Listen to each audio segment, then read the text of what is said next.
Hold on to your butt. Come on, sucker. Let's get it on. Oh, you want to fight? You want to fight? I do not entertain hypotheticals. The world as it is vexing enough.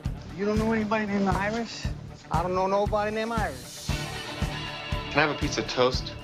I don't give a damn what you think you are entitled to. We are changing the course of history as we see it. That is what Wesley demands. How could you do this to me? Really, I want to know. Why did you do that? What you feel only matters to you. Step back for 1 minute and look at the big picture. And that's all. No, not for the real fire. We offer you a bond, a family that very few can understand. Help me. Help you. And don't do drugs. Or Whatever Movies with Wesley and Iris. What up and welcome to Or Whatever Movies. I am your co-host Iris and I am here with my older brother, Wesley. Today we're talking a movie from 2020 Netflix original film, Pieces of a Woman. This one is a tough one, dude. Yep. For shiz. I am reading this very heartbreaking book, The Wisdom of Insecurity by Alan Watts. It starts by saying, "By all outward appearances, our life is a spark of light between one eternal darkness and another." And I was like, damn, that is heavy. And poor Yvette's spark was all too short. And it like crushed me. That very hard to watch. The birthing scene, the birth, and the presumed death. So hard that Brian left the room. He couldn't take it. So stressful and ultimately so tragic. Does that feel disingenuous? Obviously not Brian specifically, but for a man to react so viscerally to that scene? Kelly also left the room. I mean, she went to the bathroom, but she was in there for a while doing who knows what.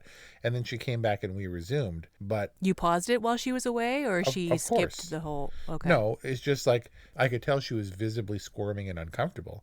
All I know is seemed like a particular time where her discomfort culminated and she got up. You know, usually she'll be like, pause it, I'm gonna go to the bathroom or something, but she just kind of got up and walked away. And this was after she was squirming and saying that it was uncomfortable. So I don't know, maybe I just projected that. But I paused it and took a second to reflect, and my heart's all pounding because although I don't, you know, obviously as in the shoes of the father character, I could be like, whoa, this is intense. But I can't imagine what it was like for a woman be a mother, because for me, it was like Saving Private Ryan. That was like on the beach and super intense and heart pounding. And I guess it comes down to whether or not you knew. If you read even the briefest synopsis, you know what it's about. I didn't know. No, the auto-played trailer on Netflix had a clip of Martha being interrogated on the witness stand. And I could only kind of draw the conclusion that something goes wrong or there's some crime in question. But the trailer wasn't the only thing that tipped me off. Whenever relationships are good, that means something bad is going to happen because they got to have a place to go, right? And she's very connected to Sean, and Sean's very connected to her. Sean's very attentive. Sean's very aware. He's involved, and it only serves to illustrate their eventual kind of rupture.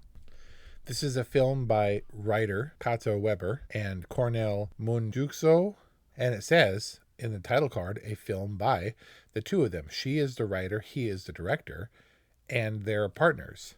And they experienced the loss of a newborn child. Obviously, they went through all the stages. They were writing and directing this movie. He was like, oh yeah, the film, it was amazing when she was in horrible grief and pain. And he spoke so offhandedly about it because he was talking about the process and not at all internalizing that process in the way that she was. And she always brought it back to, I felt that I needed, having experienced this, to return to writing as catharsis, as a way to rediscover myself and put together the pieces of my womanhood or whatever. So she's writing this story, which is more or less her own, not the criminal trial. And her catharsis is punishing and destroying other people. The character, Martha character? Martha acts out and she destroys a lot of things. It's not that she can be blamed for that. Her relationship with her family is fractured. She's alienated from her mother. She ultimately defies her mother and her sister. I'm guessing that she and her cousin aren't going to hang out a whole bunch. she was really damaged and hurt and lashing out in a quiet sort of way. But quiet, rageful kind of way. Yeah, but this catharsis for the writer is really hard on everybody. It makes you wonder, is Pieces of a Woman a good movie because it's so hard? Like if it's like too much and Brian has to get up and walk out and it's really, really hard on you and it just crushes you. And Saving Private Ryan takes an unflinching look at a time that people have post-traumatic stress, like they have trauma over it. Is it a good movie? And what does it impart that makes it good and worthwhile? And is that universal for men and women?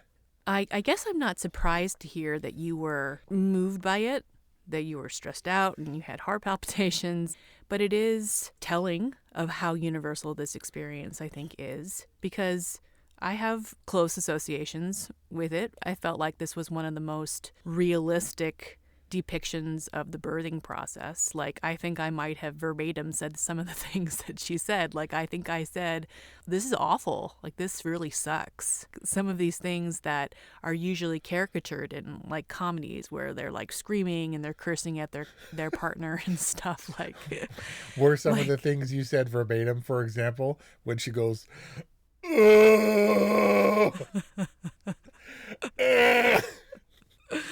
A very raw and vulnerable performance by Vanessa Kirby, but very realistic. That moment of intimacy and the closeness of a couple where he's like bracing her legs and like all checking it out, and like that's their moment together, and it's super intimate in that way, right?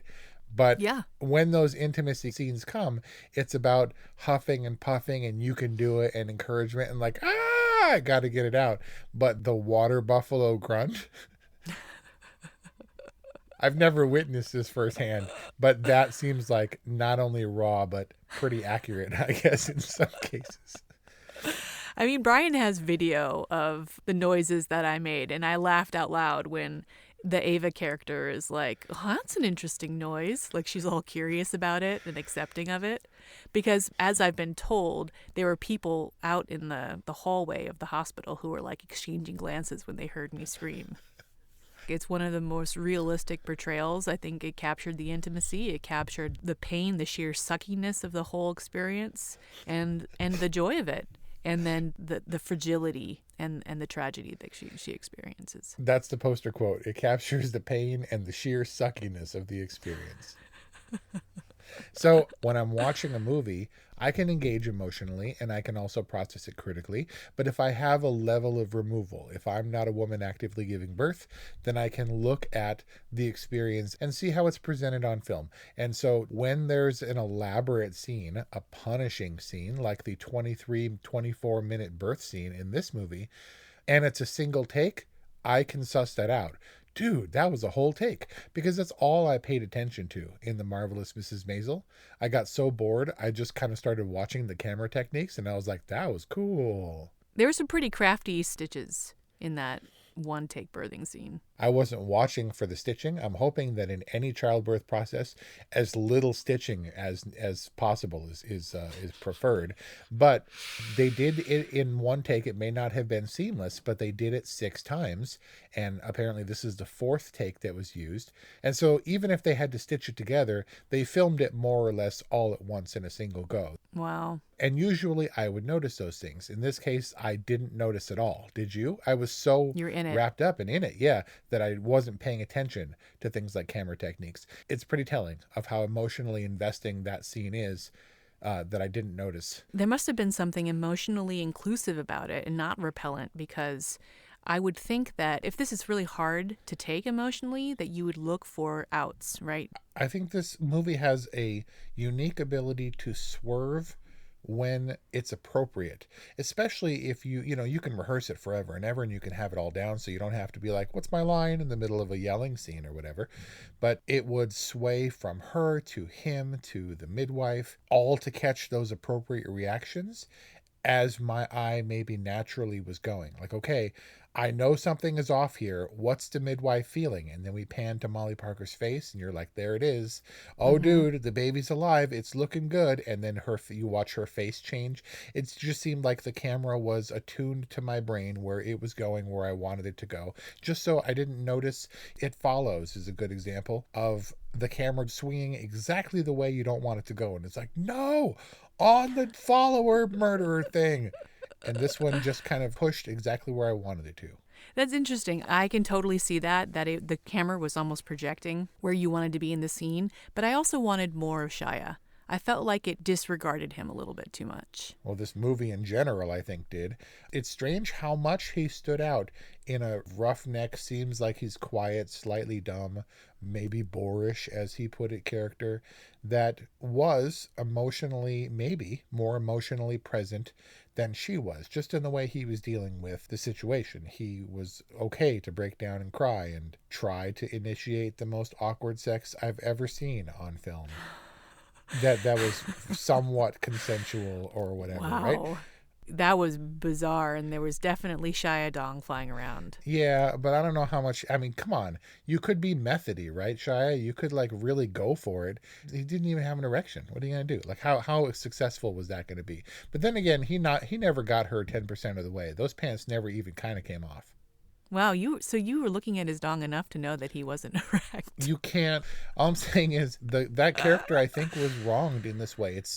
It's hard to say that the male character should have as much credit in this movie because he's not the one who had to go through the childbirth, but he is the one who had to go through the loss. And when it comes to things as a man when you don't have control, let's use childbirth or let's use pregnancy as an example. If a man gets a woman pregnant and then they fall apart, he has very little control. Courts tend to side with the mother. The mother actually nourishes the baby, and the dad's like, what can I do? What can I do?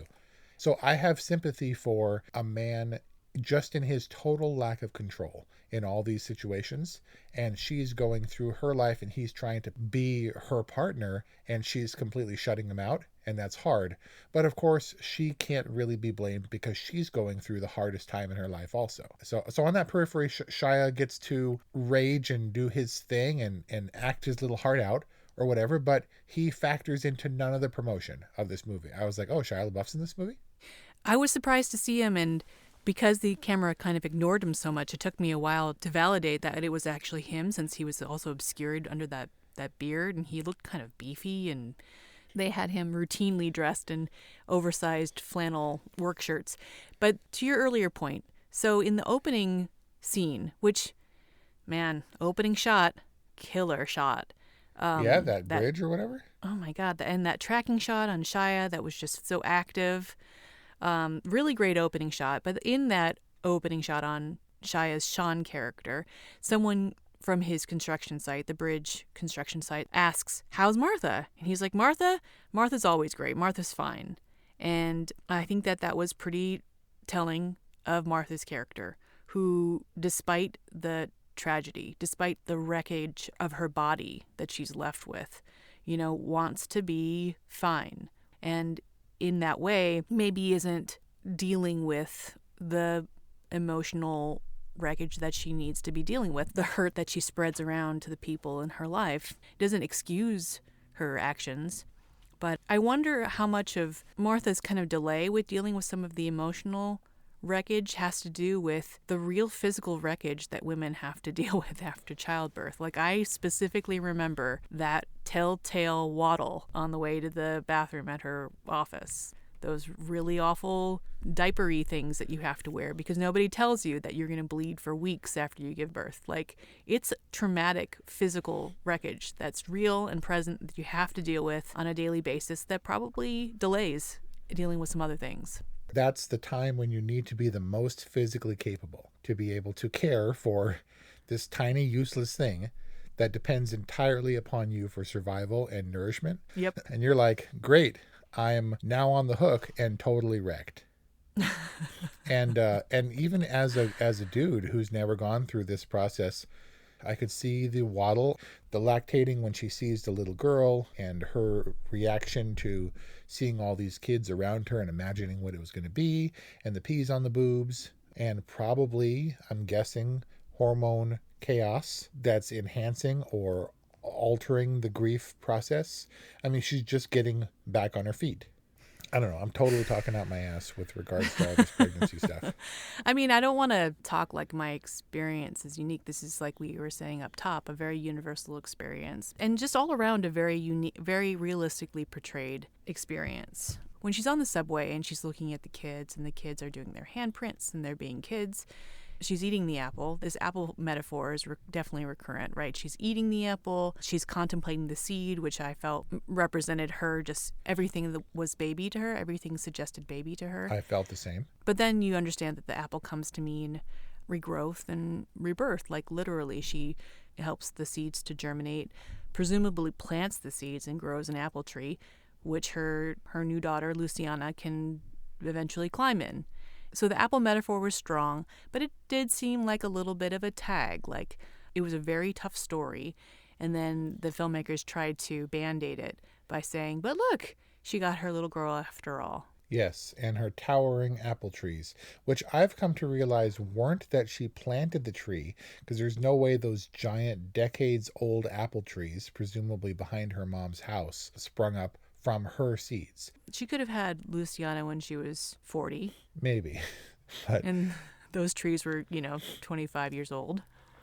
I do know some people who have had experience, not after birth, but losing kids, during pregnancy. And the best that I can come up with, because what as an outsider, let alone a man, can one possibly say?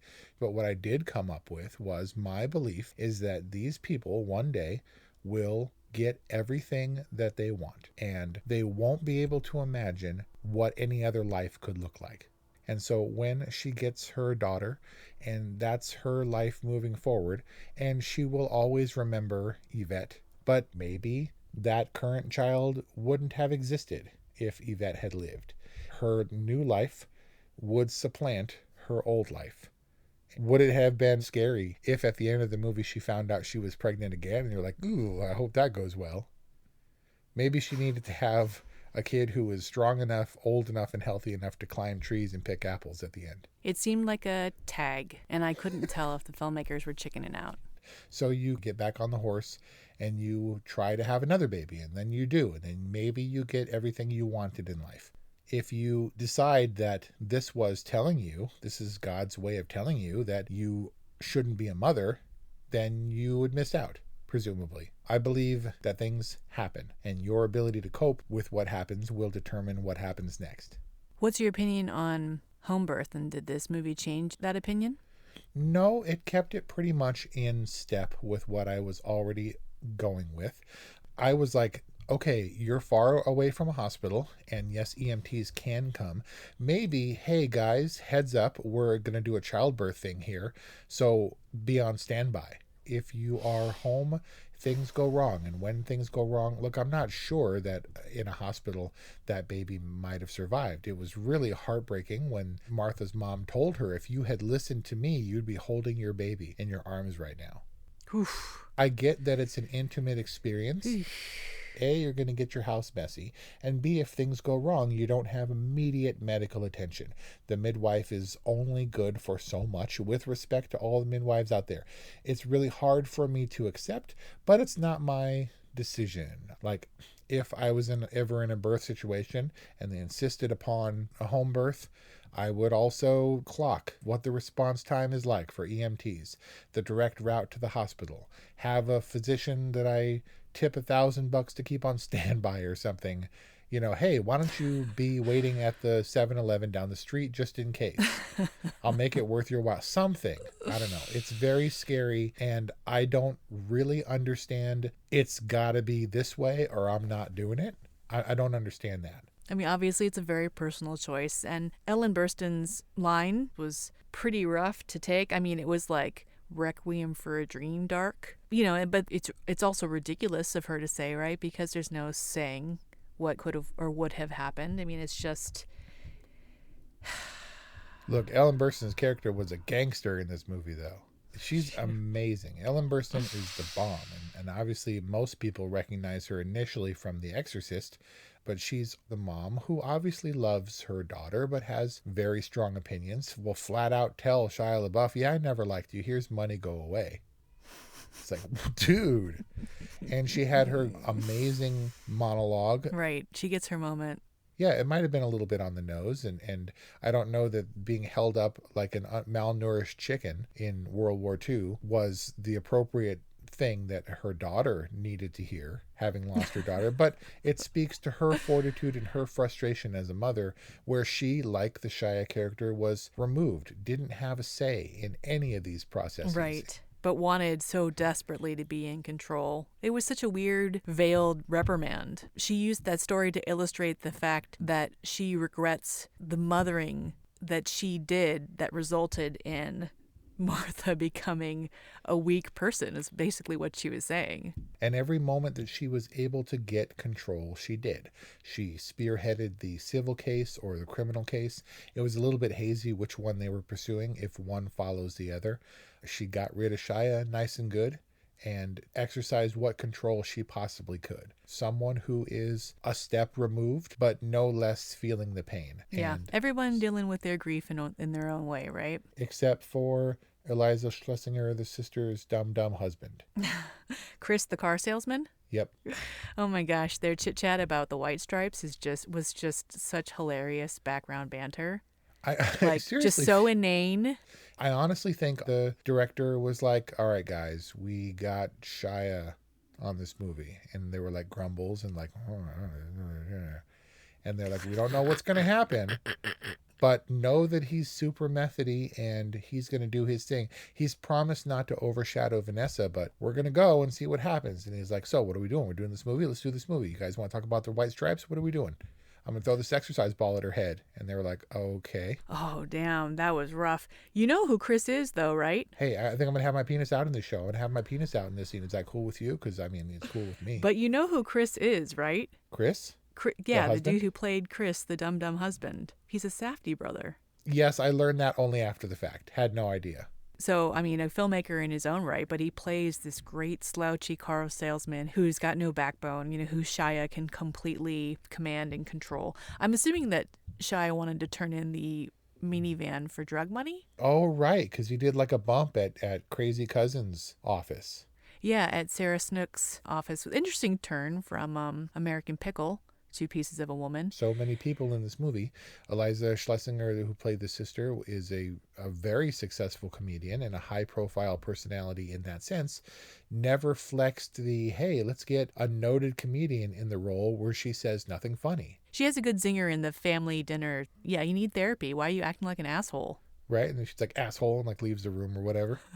Yeah, it was solid. I'm just saying that, like, that was a Benny Safdie. That was Eliza Schlesinger. That was Shia LaBeouf, whose arc didn't really matter. He's doing drugs again. He's off the wagon. He's off to Seattle. At the end of the movie, nobody was like, what happened to Shia? I want more Shia.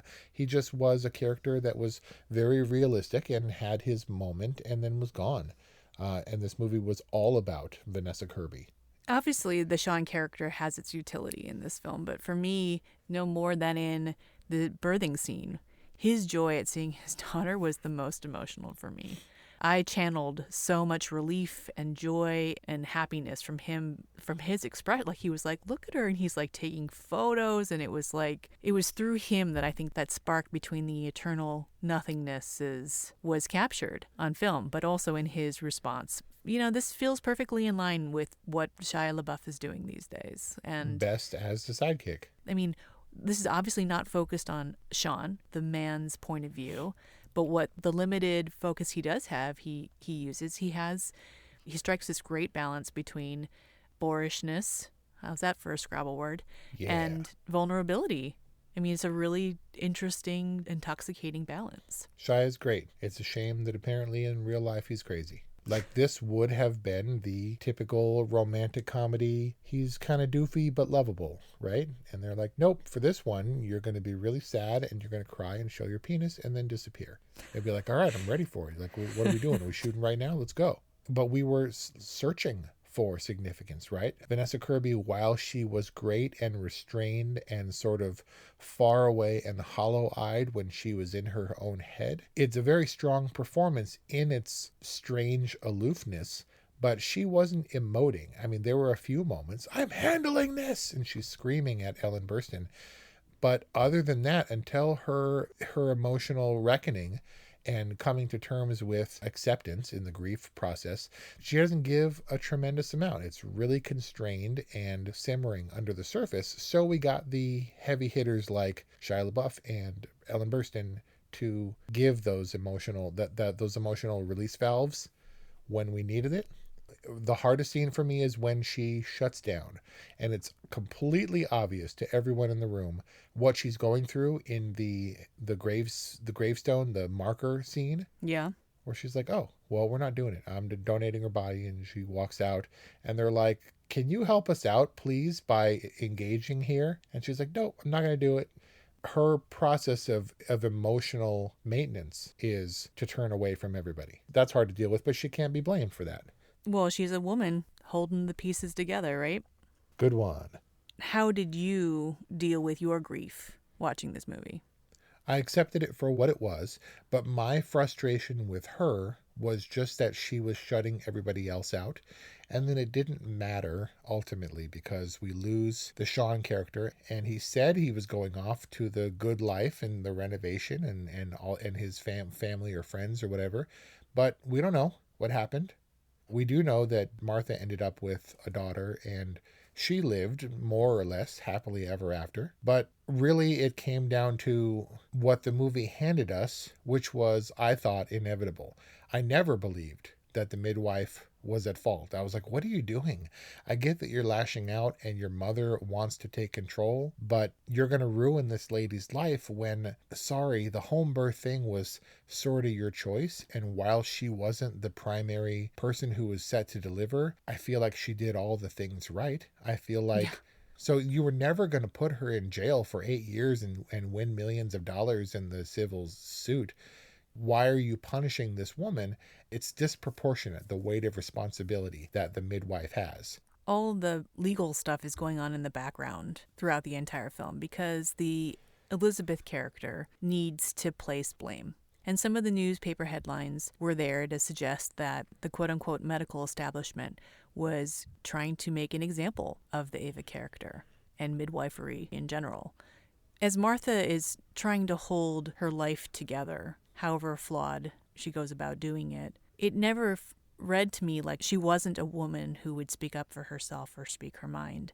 But then I thought maybe she is. Maybe Sean wasn't right for her, but she was going with it for whatever reason. And maybe she wasn't really sticking up to her mom, and she was definitely contemptuous of her, but she doesn't stand up to her mom until the end. And she doesn't stand by her own belief that what happened until she was able to accept it and therefore kind of accept what Ava's role was. So I spent most of this film in the kind of more angry phase of grief. I was feeling and channeling the Martha character's anger, and I felt like the movie ended in the courtroom where she had come to a place where she could start testing out life again. Yeah, it's a horrible thing, and it's really hard to know what position you can possibly take. I don't believe this movie is a message movie. It doesn't make the commentary that you and I have been discussing on home birth or sobriety or the grieving process. I think that it was catharsis for the writer and the director and tricky waters to navigate, and yet one that could be really rewarding. This movie seems to validate the idea that regardless of what may have happened, you will get what you want from this life, based on how you handle what happens to you and your willingness to push ahead, push forward, and make it happen again, I guess. Is it a story of resilience? Sure.